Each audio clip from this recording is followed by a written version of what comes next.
नमस्कार साथियों, आप सभी का स्वागत है सनातन की ऊर्जा के एक और विशेष एपिसोड में। सबसे पहले आप सभी को नवरात्रि और आने वाली श्री राम नवमी की हार्दिक शुभकामनाएं। आज का यह एपिसोड थोड़ा अलग होने वाला है क्योंकि इसमें हम सिर्फ देवी दुर्गा की स्तुति ही नहीं करेंगे बल्कि उनके 9 स्वरूपों के पीछे छिपे जीवन दर्शन को समझने की कोशिश करेंगे। दोस्तों, शाक्त परंपरा में देवी को केवल माता नहीं माना गया बल्कि उन्हें स्वयं ब्रह्म की शक्ति, सृष्टि की मूल ऊर्जा और संसार के हर नियम की आधारशिला माना गया है। यही कारण है कि दुर्गा पूजा केवल पूजा नहीं बल्कि आध्यात्मिक विज्ञान भी है।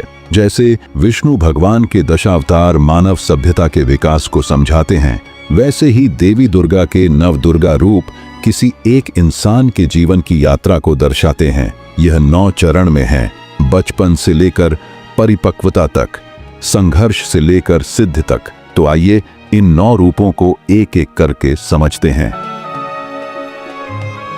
नवरात्रि के पहले दिन पूजा करी जाती है माता शैलपुत्री की।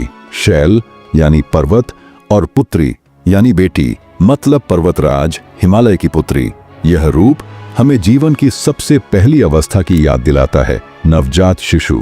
जिस तरह के छोटा बच्चा अपने नाम से नहीं जाना जाता बल्कि माता पिता के नाम से पहचाना जाता है, वैसे ही यह स्वरूप शैलपुत्री कहलाता है। त्रिशूल माता के सामर्थ्य को दर्शाता है और कमल उनके कोमल हृदय को।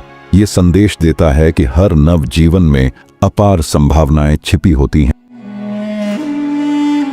दूसरे दिन आती हैं ब्रह्मचारिणी। यह स्वरूप हमें जीवन के विद्यार्थी काल की याद दिलाता है। गुरुकुल की शिक्षा, तपस्या, अनुशासन और एकाग्रता, यही इस चरण की पहचान है। सफेद वस्त्र त्याग का प्रतीक है और उनके हाथ का कमंडल और माला हमें बताते हैं कि जीवन की बुनियाद ज्ञान और संयम है। संदेश साफ है, अगर जीवन में आगे बढ़ना है तो शुरुआत में कठिन परिश्रम और अनुशासन अनिवार्य है।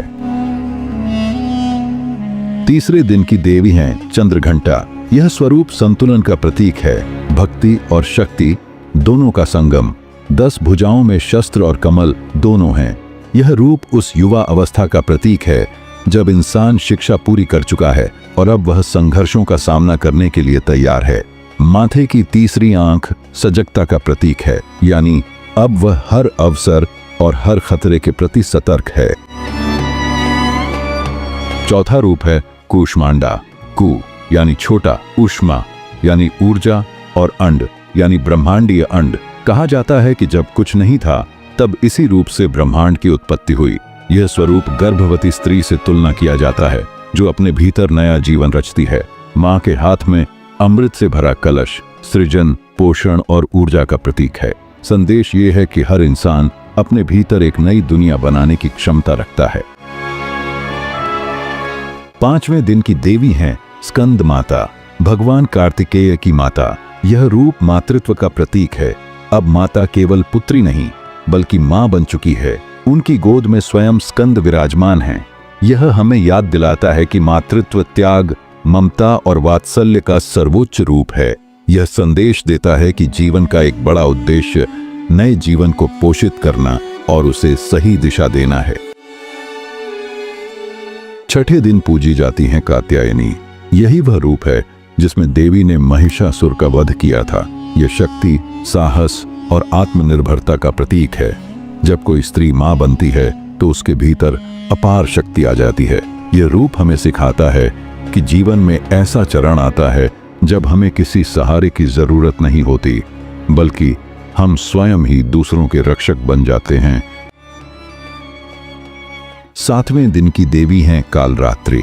यह सबसे उग्र और भयानक स्वरूप है। यह दर्शाता है कि सृष्टि को रचने वाली शक्ति आवश्यकता पड़ने पर विध्वंसक भी बन सकती है। इसी रूप में उन्होंने रक्त बीज का अंत किया था। संदेश स्पष्ट है, अन्याय और अधर्म को मिटाने के लिए कभी कभी हमें कठोर और दृढ़ बनना ही पड़ता है। 8वें दिन पूजी जाती है महागौरी।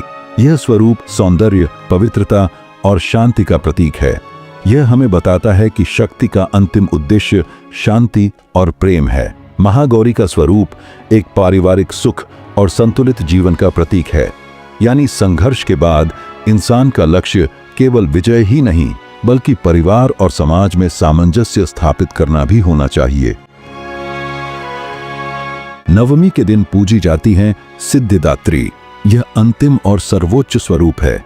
यह उस अवस्था का प्रतीक है जब इंसान अपने अनुभवों, ज्ञान और शक्ति से इतना परिपक्व हो जाता है कि अब वह दूसरों को मार्गदर्शन देने लगता है। यह वही दादी नानी जैसा रूप है जो अपने बच्चों और पोते पोतियों के लिए हर संभव त्याग करती हैं। देवी का यह रूप हमें सिखाता है कि जीवन का अंतिम उद्देश्य स्वयं के लिए नहीं बल्कि दूसरों के लिए जीना है। तो दोस्तों, यही है नवदुर्गा, नवजीवन से लेकर सिद्धि तक का संपूर्ण जीवन दर्शन।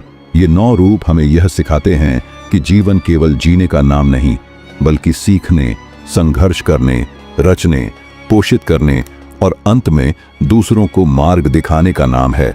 अगर यह एपिसोड आपको अच्छा लगा तो चैनल को सब्सक्राइब करना न भूलें और इस ज्ञान को अपने परिवार और मित्रों के साथ साझा करें।